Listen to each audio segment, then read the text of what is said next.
Summer camp. John and Emily's kids are off at sleepaway camp. Mine are not. How do you feel about that, David? I am really, really unhappy about that. No. He may not care about moral rectitude, but ask him about the camp thing.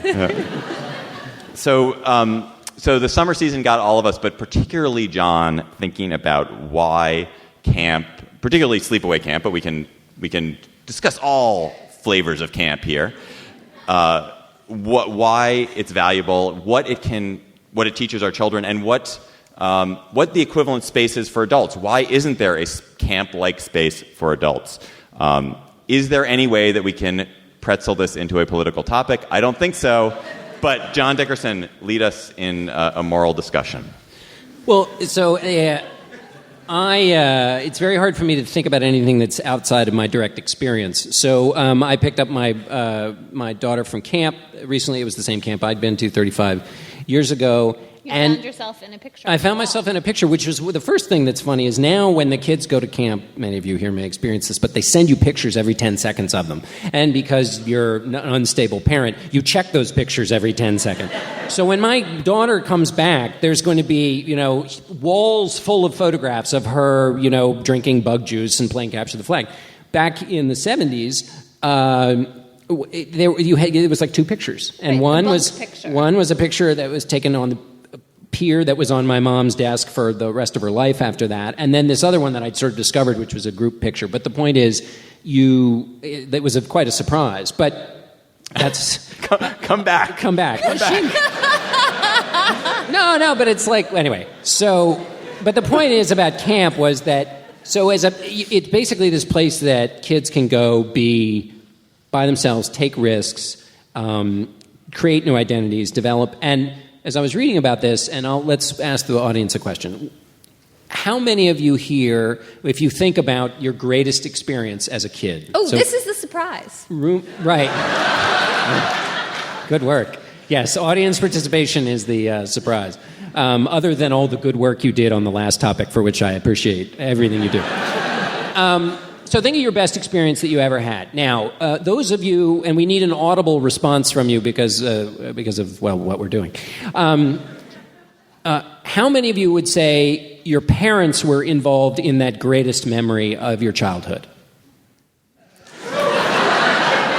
Wait, I do it. I think there was I couldn't tell.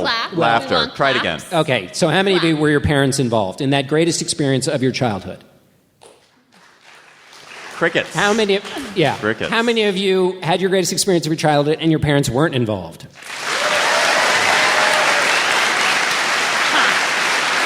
Directly involved. Well, right.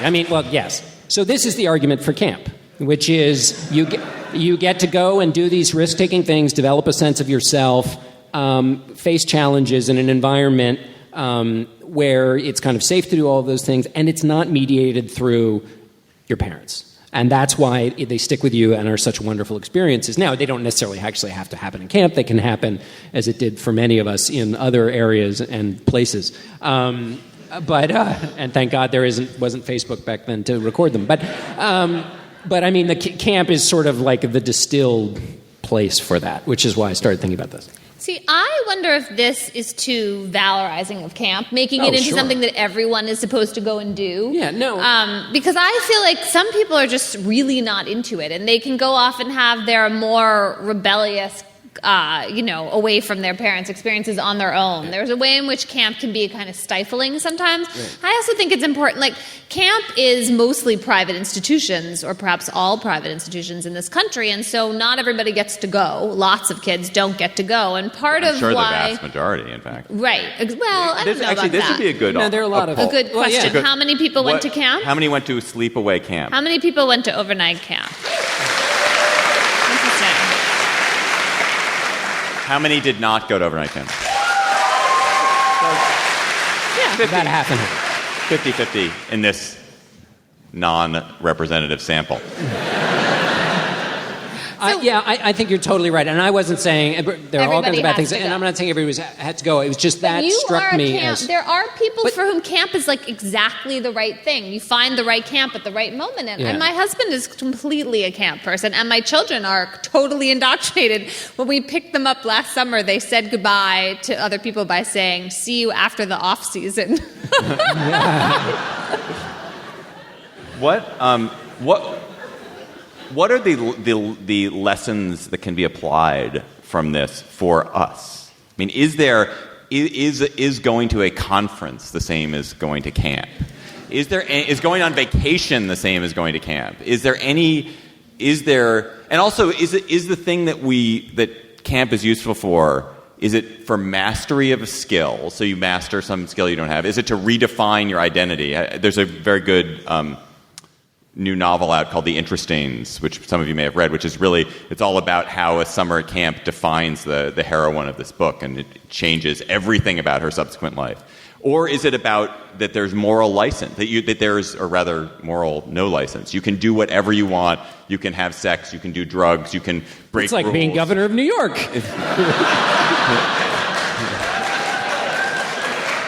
Sorry, that was cheap. Now David's even more in favor of Eliot Spitzer. I